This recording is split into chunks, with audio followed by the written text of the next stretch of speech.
할렐루야. 오늘은 양재 온누리교회에서 함께 말씀을 나누며 기도하게 되었습니다. 이 새벽에 성령의 임재를 사모하는 것이 우리의 축복인 줄로 믿습니다.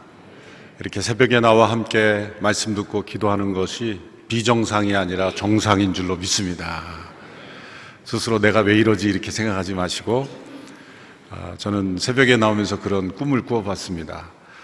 우리나라의 대다수의 국민들이 이렇게 새벽에 일찍 일어나서 기도로 하루를 시작하고, 그래서 저녁에는 힘이 없어서 일찍 들어가 잠자고, 밤문화가 없어지고, 물론 유흥업소들은 슬퍼하겠지만 그런 업소들이 없어지고, 건강한 문화, 그래서 아침 일찍 시작해서 또 저녁은 가족과 함께 보내고, 그래도 잘 살 수 있는 나라, 그래서 세계적으로 그러한 문화로 유명해지는 나라, 그런 나라 되게 하소서 우리가 함께 기도해야 될 줄로 믿습니다. 초대교회 성도들이 당시에 안식일에 그들이 함께 모였던 문화에서 이제 안식 후 첫날 예수님의 부활하심을 함께 기념하고, 또 주의 날이라 부르면서 그 안식 후 첫날을, 안식일 이후의 첫날을 예수님의 부활을 기념하고 축하하고 기뻐하는 날로 여기며 주의 날이라고 부르면서 그들이 이른 새벽에 모이고 일터로 나가기 전에 그들이 함께 모였던 것이죠. 그래서 주일이 생겨났고, 안식일에서 주일로 변화됐고, 그것이 지금 오늘날에 우리가 일요일이라고 부르는, 우리는 주일이라고 부르지만 사회에서는 썬데이라고 시작되는 그날이 바로 주의 날로부터 시작이 된 것이죠. 사회 문화를 바꾸었죠. 그래서 정상적인 달력은 썬데이로부터 시작을 합니다. 먼데이로부터 시작되는 달력은 아주 무식한 달력이죠. 썬데이로부터 왜 시작합니까? 그래서 주일로부터 하나님께 예배드리고, 또 하나님께서 우리에게 베풀어 주신 은혜를 기억하고 예수님의 부활을 기뻐하는 날로서 하루를 시작하는 것, 이것이 믿는 이들이 이루었던 사회의 변혁, 사회의 질서를 바꾸고 사람들의 생각의 구조를 바꾸었던 일들, 이것이 초대교회 성도들의 그 성령의 강력한 능력을 따라 살아갔던 사람들로 인해 일어났던 변화죠. 우리가 성령을 따라 행하고 성령의 바람이 불어오는 그 사회는 언제나 이렇게 건강한 하나님 중심적인 그런 문화 변혁이 일어날 줄로 믿습니다.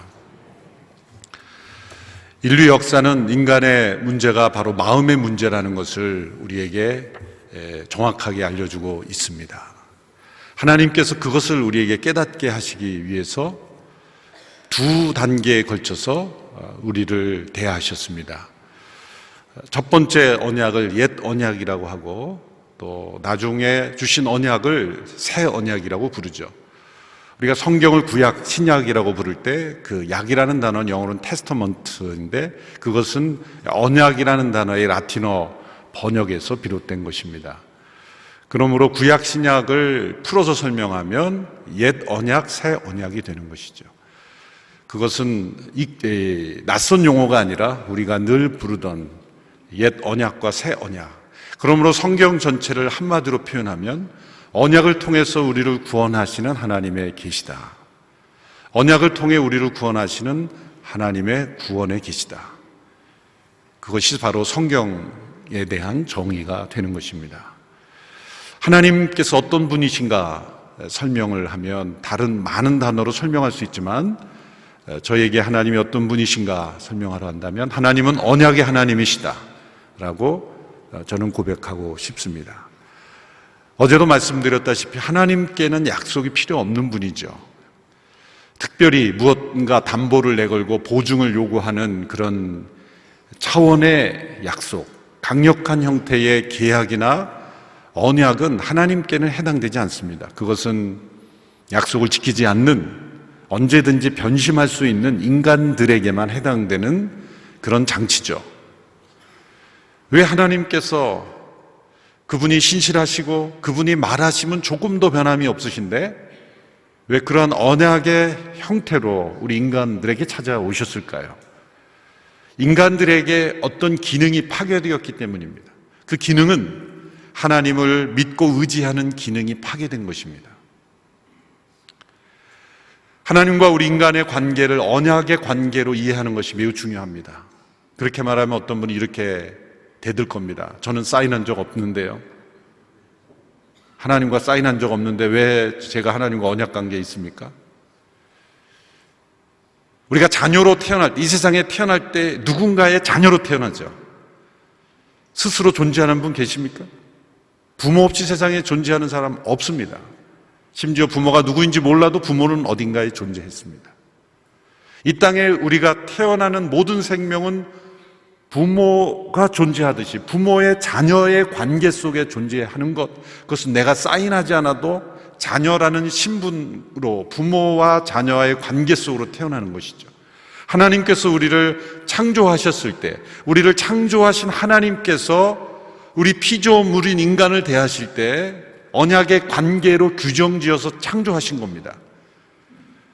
하나님께서 창조하신 인간에게 엄청난 특권과 축복과 권한을 부여하셨죠.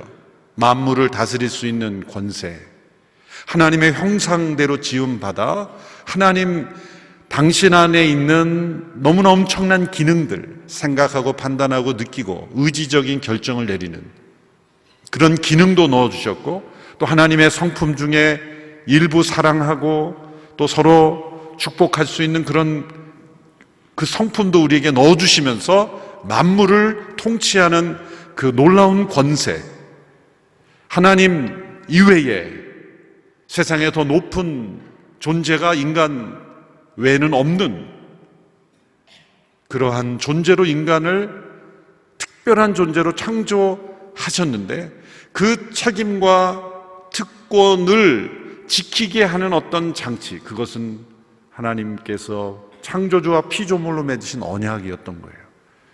단 한마디의 언약이었죠. 하나님께서 금지하신 열매를 먹는 날에는 정령 죽으리라. 죽음을 담보로 한, 죽음을 약속의 증거물로 세우신 하나님과 인간 사이의 언약인 것입니다. 짧은 한마디의 말이지만 그것은 인간의 모든 축복을 지켜주는 안전장치와 같다는 것이죠. 이 언약을 지키는 한에 있어서만 인간은 그 모든 축복과 특권을 누릴 수가 있었던 것입니다. 말이 짧다고 중요하지 않은 것이 아니죠. 이것을 먹는 날에는 정령 죽으리라. 그 열매에 독이 묻어 있기 때문이 아니죠. 그 말씀하신 분이 누구인가가 중요한 겁니다. 내가 어떤 말을 어겼을 때 그 말을 주신 분이 어떤 분인가에 따라서 그것을 어기는 그 문제의 비중이 달라지는 겁니다. 나에 대해서 아무 상관이 없는 사람이 지나가면서 한마디 하는 말을 내가 어기는 것과, 나를 창조하신 분, 나에 대한 영원한 계획을 가지고 계신, 나에 관한 모든 것을 아시는 하나님께서 나에게 주신 그 말씀을 내가 어기는 것은 차원이 다른 문제죠. 많은 분들이 그렇게 성경을 놓고 항의하죠. 그까지 열매 하나 먹었다고 죽어야 된다 그러고, 너무 하나는 치사하다. 그까지 열매 하나가 뭐라고. 여러분, 이거 유치한 생각 같지만 사실 그런 질문을 좀 해봐야 돼요. 도대체 그 열매에 뭐가 담겨 있길래 죽어야 한다는 말일까? 그 열매 자체는 중요한 것이 아니죠. 그것이 무슨 종류였냐, 그걸 또 파헤치는 분도 있어요. 그것도 중요한 게 아니에요. 그게 몇 그램이었냐, 무슨 색깔이었냐, 그것도 중요한 게 아닙니다. 어떤 한 열매에 부여된, 한 나무의 열매에 부여된 약속이 중요한 거예요. 약속이. 그로 인해 인간에게 죽음이 찾아온 것입니다. 인간에게 이 존재하는 이 죽음은 하나님과의 언약의 관계를 깨트린 결과다라는 성경의 말씀이죠. 하나님께서 인간이 깨트린 그 언약의 관계를 포기하지 않으셨다는 것이죠. 하나님은 제3, 제4 계속해서 언약을 맺으시며 인간에게 찾아오십니다. 자기를 낮추시며 찾아오십니다. 마치 하나님께 신실함이 없는 것처럼 하나님 그분이 우리에게 약속을 하시고 그 약속을 지키심을 통해서 우리에게 주시고자 하는 것이 무엇입니까? 바로 믿음입니다. 하나님과 인간과의 관계를 회복하기 위해서 우리 인간에게 있어야 될 것은 바로 믿음입니다. 우리 인간에게 죄로 인해 파괴된 결정적인 기능의 문제는 바로 하나님을 믿지 못한다는 것이죠. 우리 스스로 믿을 수 없습니다. 무엇인가 외부로부터, 하나님으로부터 우리에게 무엇인가 주입돼야 됩니다.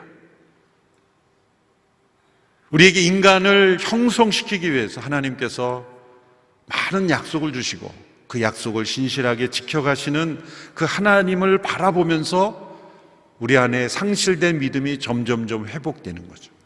하나님께서 우리를 구원하심에 있어서 두 가지를 행하셔야만 했습니다. 첫 번째는 우리가 우리의 지은 모든 죄를 용서하실 수 있는 근거를 마련하셔야만 한 것입니다.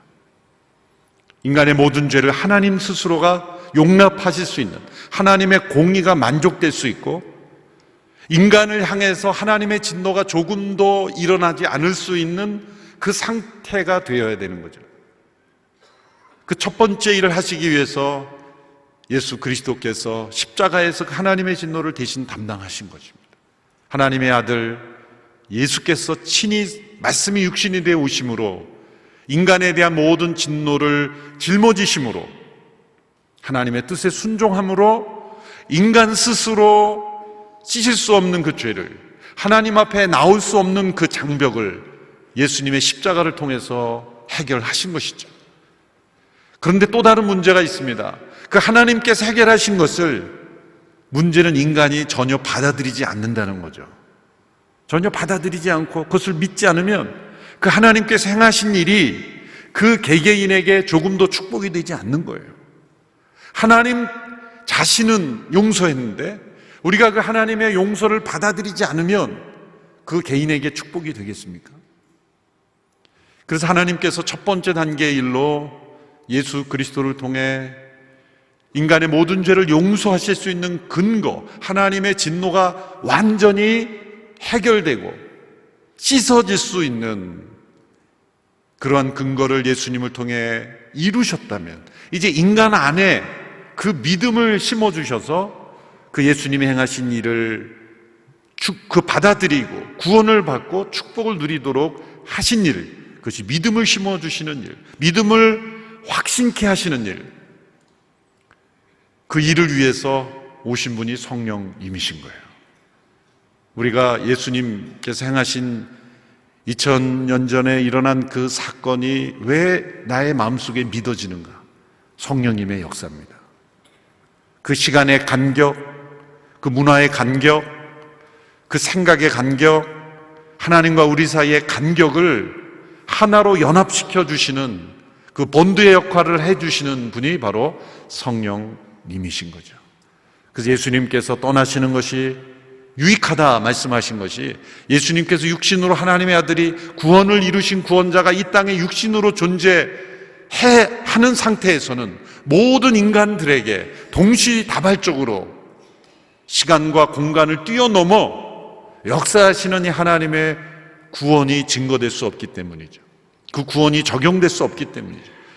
그래서 이 새 언약의 축복의 핵심은 바로 이 두 가지, 예수님의 십자가의 보혈을 통해 이루신 구원을 우리 모두에게 적용하시고 그것을 확신하게 하시고 그것을 증거하게 하시고 그것을 누리게 하시는 성령님의 역사입니다. 그래서 예수님의 십자가와 부활과 성령님의 역사하심은 하나의 새 언약의 세트와 같이 우리가 연결지어 생각해야 됩니다. 그리고 그 절정은 바로 성령님의 오심, 성령님의 역사라는 거죠. 그래서 하나님의 언약의 역사 속에서 성령님의 역사를 이해하는 것이 매우 중요합니다. 새 언약의 축복, 그것은 어제 예레미야 선지자를 통해서 우리에게 말씀해 주신 대로 너희의 죄를 용서하고 다시는 기억조차 하지 아니하신다. 그리고 하나님을 더 이상 알라 너희들이 알아야 된다라는 율법적인 조항으로 우리에게 말씀하시는 것이 아니라 이제 성령이 우리 안에 거하심으로 이미 알고 있는 겁니다. 직관적으로 본능 속에, 우리의 어떤 성향 속에, 우리의 생각과 마음과 기억 속에 하나님을 아는 지식을 넣어주시는 겁니다. 예전에 모세를 통해서는 그 돌판에 율법을 기록해 주셔서 그것을 읽고 우리가 생각하고 마음으로 따라야만 했는데 그것이 실패한 것이 드러난 것이죠. 왜? 인간의 마음의 기능이 문제가 있기 때문에. 인간의 죄 가운데 있는 마음으로는 그 하나님의 법을 따를 수 없기 때문에 하나님의 두 번째 단계의 역사는 이 첫 번째 단계 역사를 통해서 우리가 하나님과의 언약 관계에 있었고 그것을 인간이 깨트렸고 그 문제의 책임이 우리에게 있다는 것을 절실하게 깨닫게 하시는 방법이 옛 언약의 목적이었던 거예요. 이것은 낙후된 언약이란 뜻이 아니라 먼저 사용하신 언약이라는 것이고 교육적인 목적으로 우리가 죄 가운데 있다는 것을 깊이 깨닫고 하나님과의 그 언약을 하나님이 아니라 우리가 깨트렸다는 것을 깨닫게 하기 위해서 옛 언약들이 주어졌습니다. 그래서 구약에 보면 아담 이후로 노아, 아브라함, 모세, 다윗, 예수님의 새 언약에 이르기까지 크고 작은 많은 언약들이, 그 제가 말씀드린 사람들은 이 굵직한 흐름을 이어갔던 언약을 받았던 사람들이지만 그 밖에도 자잘한 많은 약속들을 하나님께서 그 민족을 통해서 주셨잖아요. 그래서 하나님께서는 그 많은 언약들을 통해서 계속해서 그 백성들은 실패하죠. 하나님은 또다시 기회를 주셨지만 또다시 타락했고, 구원해 주셨지만 또다시 실패했고, 끊임없는 이 악순환의 원인은 무엇인가? 그것은 하나님이 아니라 우리 인간이다. 하나님은 계속 회복을 원하셨고 인간은 계속 그 회복의 사이클에서 벗어났다. 하나님은 신실하셨지만 인간이 항상 배신했다. 하나님은 언제나 사랑으로 상하셨지만 인간은 언제나 그 무관심과 미움으로 하나님을 등졌다. 다른 것을 사랑했다. 하나님은 변함이 없으셨지만 인간은 언제나 변했다. 그것이 옛 언약 아래서 구약의 질서 속에서 우리에게 보여주는 거예요. 그래서 문제는 인간의 마음에 있다. 그러면 이제 새 언약을 통해서 하나님께서 어떤 일을 행하시는가? 이 마음 자체를 바꿔주시는 일을 행해 주시지 않으면 인간은 하나님과의 올바른 관계 속에 들어올 수 없는 것이죠. 하나님이 행하신 모든 것들은 응급처치식으로 후속 조치로 주어진 것이 아니라는 것을 기억해야 합니다. 인간이 타락하니까 어떡하지? 그리고 대책을 세워서 어떤 방법이 없을까? 그러고 또 방안을 내디고 또 인간이 문제를 일으키니까 또 어떡하지? 그러고 그것이 아닙니다.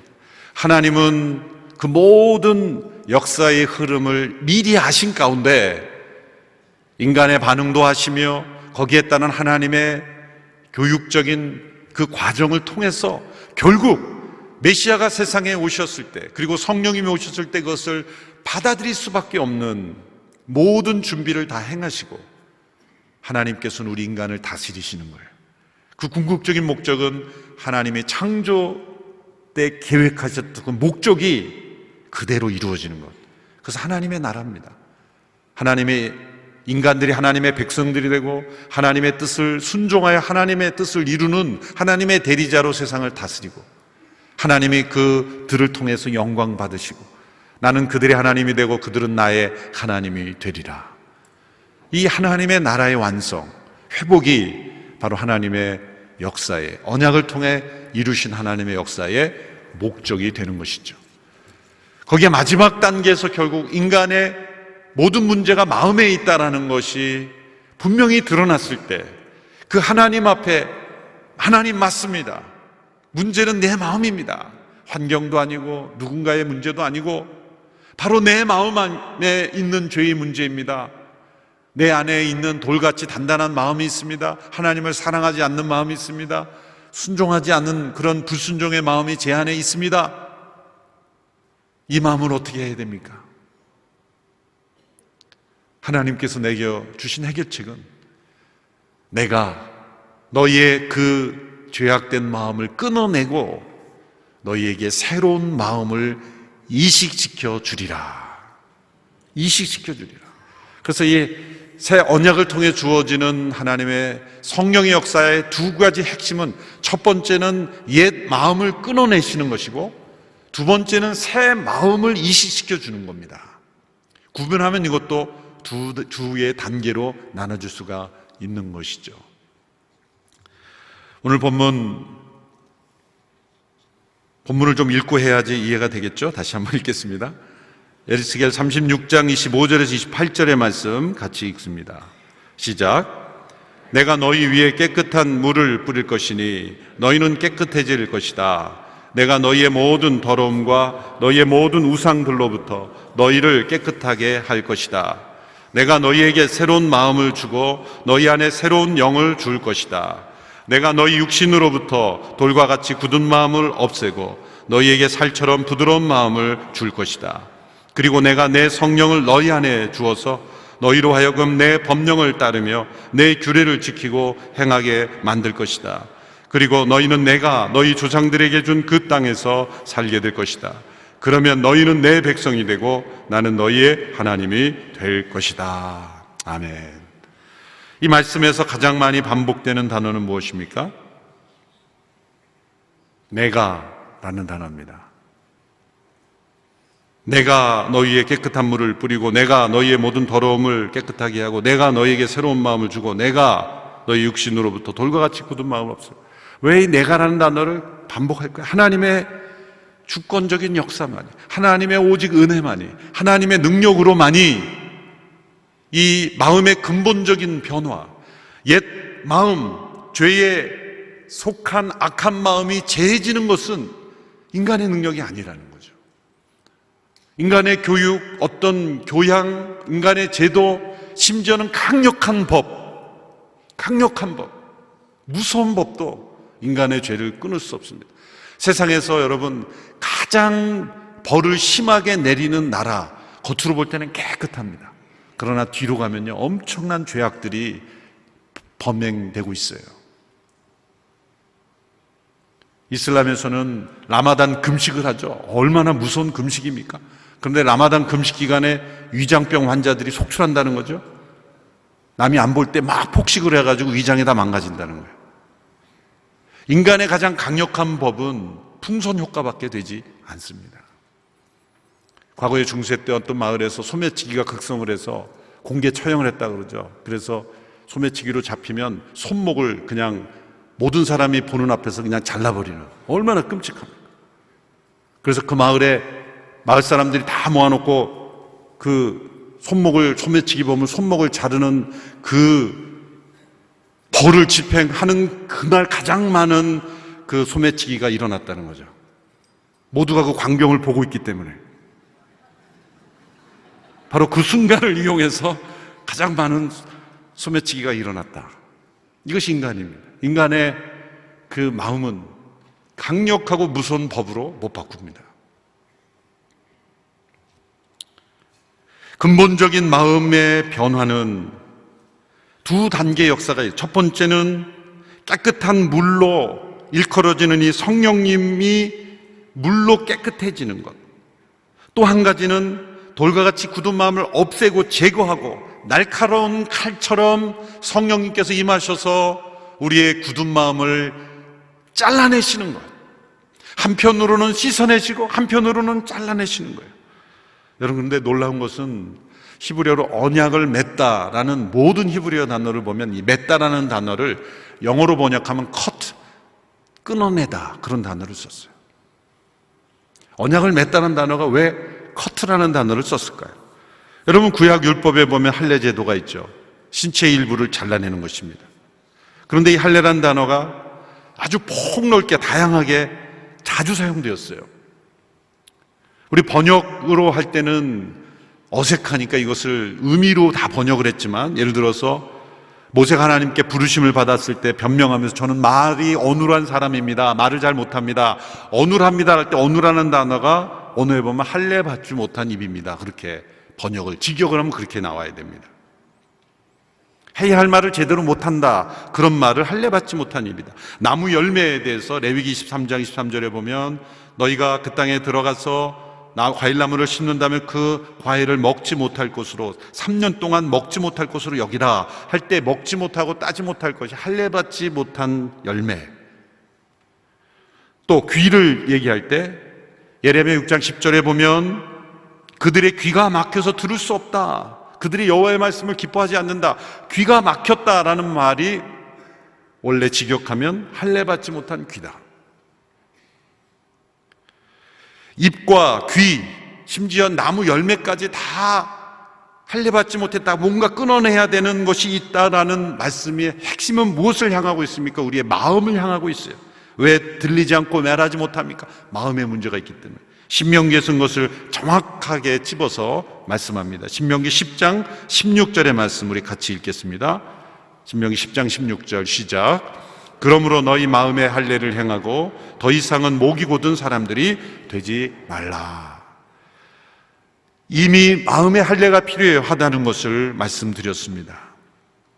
우리의 마음에 끊어내는 일이 없으면, 날카로운 칼로 제거하는 일이 없으면 우리의 삶 속에 구원의 능력을 체험하지 못한다는 거예요. 신명기 30장 6절의 말씀에서 신명기에 나타난 새 언약의 말씀을, 옛 언약이라서 꼭 신약에만 나오는 게 아닙니다. 지금 우리가 어제 살펴본 예레미야, 오늘 살펴본 에스겔은 구약에 있어요. 가장 절망적인 상태에서 새 언약을 이미 말씀하신 거예요. 신명기 30장 6절 말씀 우리 같이 읽습니다. 시작. 너희 마음과 너희 자손들의 마음에 할례를 베푸시고 너희가 그분을 너희 온 마음과 온 영혼으로 사랑하게 하셔서 너희를 살게 할 것이다. 이 마음의 할례를 베푸시는 분은 누굽니까? 하나님이십니다. 이 마음의 할례를 받으면 온 마음과 온 영혼으로 하나님을 사랑하는 삶을 살게 된다는 거예요.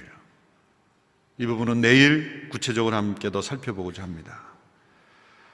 귀는 하나님의 음성을 듣고 입으로는 하나님이 기뻐하시는 말을 하고, 목은 곧지 않고 고개를 숙여 하나님께 경배하는 그 바른 하나님이 기뻐하시는 일을 행하게 하고, 우리의 모든 삶이 할례 받은 삶, 그것은 악이 끊어져 나가는, 죄의 악된 마음, 이 곧은 마음, 돌처럼 단단한 마음이 성령의 임하심으로 끊어져 내린다는 거예요.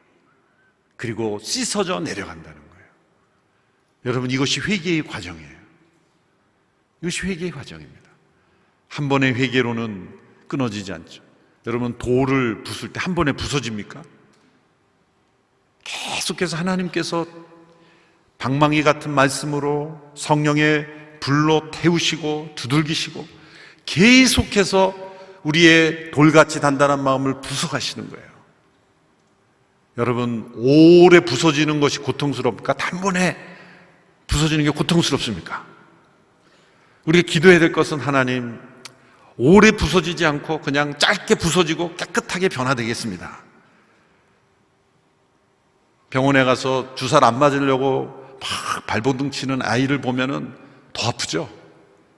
한 번 따끔 아프면 끝날 거를 그냥 힘을 주고 그냥 그 주사를 받아들이지 않으려고 하면 그냥 더 근육 때문에 때로는 주사 바늘이 부러질 수도 있어요. 우리가 그러고 있는 거예요.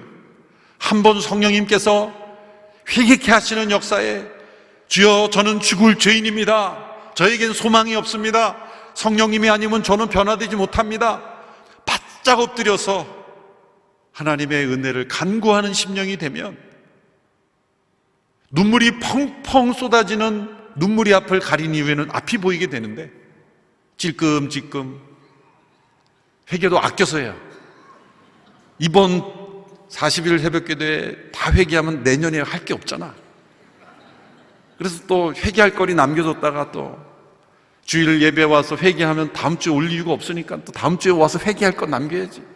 그리고 또 일부러 만들기도 하고, 그렇게 끊임없이 이렇게 이 죄악된 성품 속에 거하고 그 끊어지는 것을 두려워하는, 그렇지 않습니다.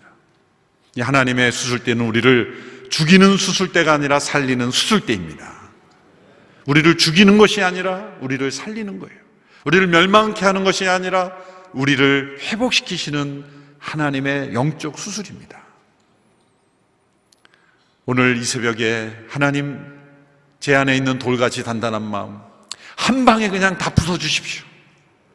한 번에 그냥 다 씻어주십시오. 그 기간이 오래 가지 않게 되기를 원합니다. 저도 지긋지긋합니다. 그냥 이제 끝내고 싶습니다. 여러분, 끝내고 싶습니까? 질질 죽을 때까지 가져가고 싶습니까? 예, 이쪽은 끝내고 싶은데 저쪽은 계속 가고 싶습니다. 제가 어제 아프리카에서 온 쥐를 개로 여러분, 쥐를 계속 품고 살고 싶습니까? 내버리고 싶습니까? 예. 저는 쥐를 좋아합니다. 그렇게 나오지 마세요. 이 수술, 할례, 그러니까 구약에 있던 모든 제도가 사람의 신체만이 아니라 모든 것이 새롭게 돼서 끊어져야 된다. 만물의 구속이 필요하다라는 것을 말씀하시는 거죠. 이제 이 끊어짐의 과정 이후에는 끊어지는 것으로 끝나는 게 아니에요. 하나님께서 새 마음과 새 영을 넣어주셔서 살처럼 부드러운 마음을 이식시켜 주시는 겁니다. 여러분, 우리의 신체 장기도 이식하면 살아나잖아요. 우리의 장기가 못쓰게 됐을 때 이식하면 살 수 있어요. 여러분, 그렇다면 우리의 마음을 이식하는 일을 성령님이 못하시겠습니까? 못하시겠습니까? 할 수 있습니다. 하나님, 내 마음에 새 마음과 새 영을 부어 주시옵소서. 그래서 제가 하나님의 백성이 되고 온전한 마음으로 하나님을 사랑하는 영혼이 될 줄로 믿습니다. 인간이 누리는 최고의 은혜는 무엇입니까? 하나님이 나의 하나님이 되고 내가 그분의 온전한 백성이 되는 거예요. 이게 창조 질서의 회복이요, 하나님의 구원 계획의 절정이고, 이것을 이루시는 분이 바로 성령님의 역사인 것입니다. 요한계시록 21장 3절에 우리가 마지막 날 이 큰 음성을 듣게 되기를 원합니다. 그리고 나는 보좌에서 큰 음성이 나서 말씀하시는 것을 들었습니다. 보아라, 하나님의 장막이 사람들과 함께 있으니 그분께서 그들과 함께 거할 것이다. 그들은 그분의 백성이 되고 하나님께서 친히 그들과 함께 계실 것이다. 하나님의 목적은 바로 이것입니다. 연합입니다. 하나님과 인간이 하나가 되는 것입니다. 이것을 위해서는 중보자가 필요한 거예요. 그분이 바로 예수님이신 것입니다. 예수님께서 오셔서 이 새 언약의 중보자가 되시며 이 일을 이루셨고, 이것을 적용하시는 분이 성령님이신 거예요. 그래서 예수님이 행하신 일과 성령님이 행하신 일이 다른 일이 아니에요. 같은 일을 역할을 나누신 거예요. 그 새 언약의 중보자에 하시는 일, 새 언약을 통해 하나님과 우리의 끊어진 관계를 다시 연합시키는 이 번드의 작용을 하시기 위해서 예수님께서 모든 일을 이루시고, 그 이루신 일을, 동일한 일을 우리 개개인에게 적용하시는 일, 그것이 성령님이 행하시는 일이에요. 그 일을 히브리서 9장 14절 15절에서는 이렇게 설명했습니다. 같이 한 목소리로 읽겠습니다. 시작. 하물며 영원하신 성령을 통해 흔없는 자신을 하나님께 드리신 그리스도의 피가 더욱 우리의 양심을 죽은 행실에서 깨끗하게 해 살아계신 하나님을 섬기게 하지 않겠습니까? 그러므로 그리스도께서는 새 언약의 중보자십니다. 그분은 첫 언약 아래서 저지른 죄들을 대속하려고 죽으심으로써 영원한 유업을 얻기 위해 부름받은 사람들로 하여금 약속을 받게 하셨습니다. 제가 오늘 설명드린 내용을 두 구절로 딱 요약한 말씀이에요. 첫 언약, 옛 언약 아래서 저지른 우리의 죄들을 대속받게 하시려고 죽으셨다. 그것은 우리의 죄가 끊겨질 수 있는 근거, 예수님의 죽음과 함께 우리의 죄가 다 십자가에서 끊겨지게 하시는 하나님의 수술 역사를 이루셨다는, 또한 우리에게 우리의 양심을 깨끗하게 해서 우리에게 우리의 양심에 하나님의 새 마음의 양심을 넣어주셔서 이제는 우리의 양심이 회복되어서 하나님을 사랑하고 섬길 수 있는 새 마음을 우리에게 이식시켜 주셨다는 것이죠. 이제 우리의 양심은 벌받을까 봐 두려워 순종하는 것이 아니라 하나님을 사랑하기 때문에 순종하는 자가 되는 것입니다. 새 언약의 축복은 죄를 용서받는 데서 그치는 것이 아니라 양심이 회복됨으로써 하나님을 섬기고 하나님을 영광스럽게 하는 데까지 나아가는 거예요. 이게 성령님께서 이루시는 일이에요.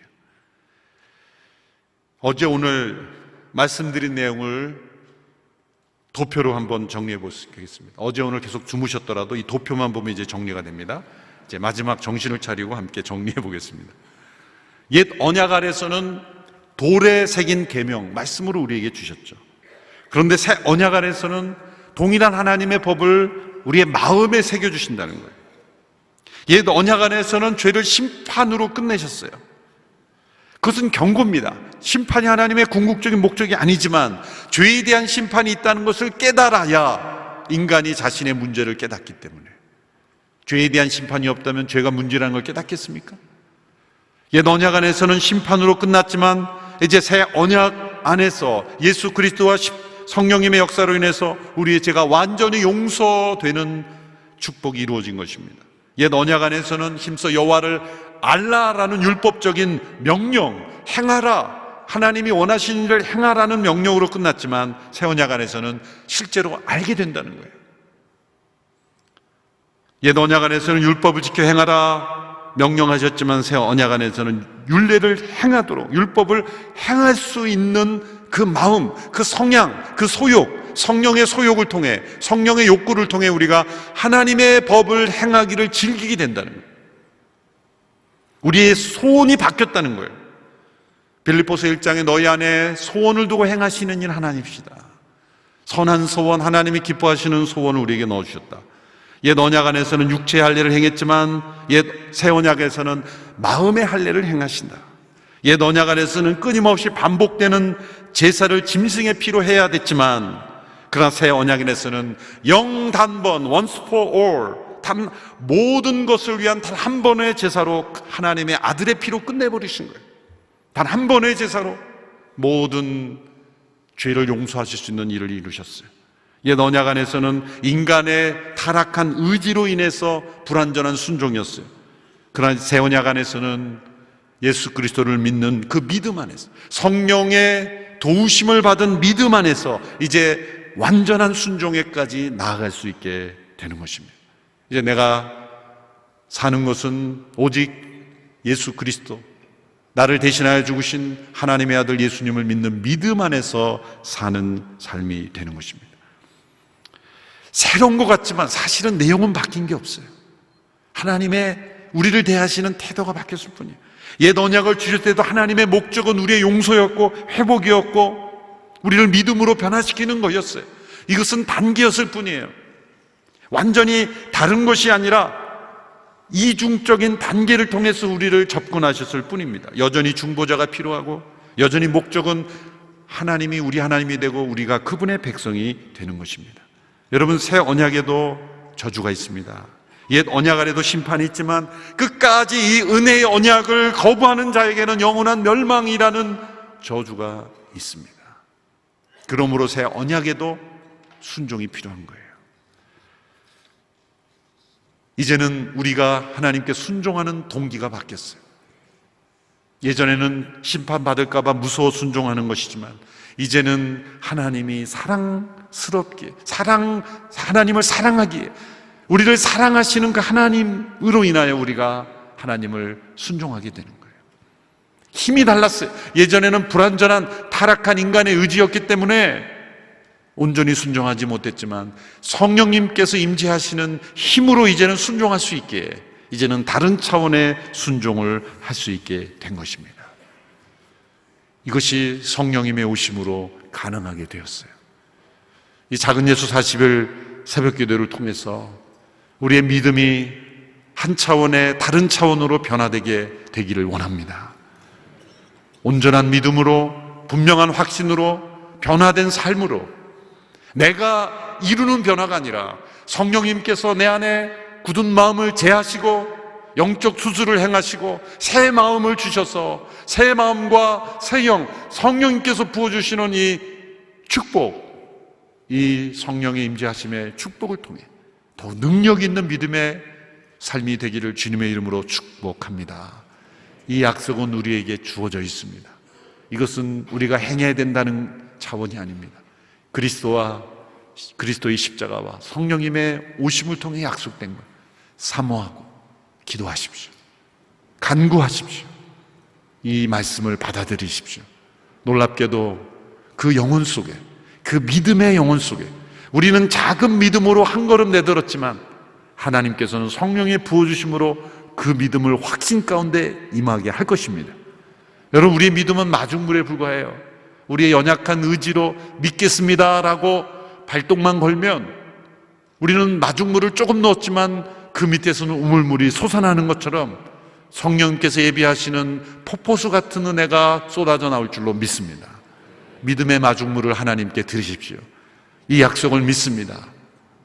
이 에스겔 36장의 새 언약의 축복을 저는 믿습니다. 제 안에 온전한 새 마음이 이식될 줄로 믿습니다. 그런 변화를 허락하신 줄로 믿습니다. 그러한 삶이 저와 우리 가정과 교회와 이 나라 민족에 임하여 주시옵소서. 간절히 기도하는 이 아침이 되기를 바랍니다. 같이 기도하겠습니다. 우리의 굳어진 마음을 끊어내시는 마음의 할례를 행하시는 성령님, 오늘 이 아침에 우리의 돌과 같이 단단한 마음을 부숴 주시옵소서. 죄악에 속한 우리의 옛사람에 속한 모든 영향력 가운데 있는 옛 마음을 끊어내 주시옵소서. 깨끗한 물로 씻어 주시옵소서. 우리에게 새 마음, 새 영을 부어 주셔서 새 마음을 이식하여 주셔서 하나님을 사랑하는 마음, 선한 양심으로 하나님의 뜻 행하기를 기뻐하는 마음 우리에게 부어 주옵소서.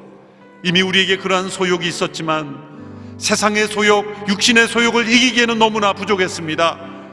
이제 40일 새벽 기도를 통하여 내 안에 그 성령의 소욕이 나를 압도하게 하여 주옵소서. 나를 사로잡게 하옵소서.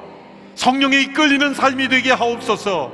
내가 생각하고 계획하고 내가 느끼고 원하는 모든 것이 하나님께서 기뻐하시는 일들이 되게 하옵소서. 성령님 내 안에 충만하게 임재하여 주셔서 이 새벽에 기도하는 모든 영혼마다 믿고 의지하고 하나님의 축복의 약속을 바라는 영혼마다 성령의 은혜를 부어 주시옵소서. 위로부터 폭포수 같은 강물 같은 주의 은혜를 허락하여 주셔서 우리의 더러운 옛 성품이 씻어져 내려가게 하여 주시옵소서.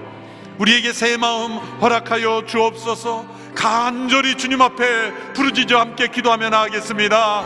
주여, 주여,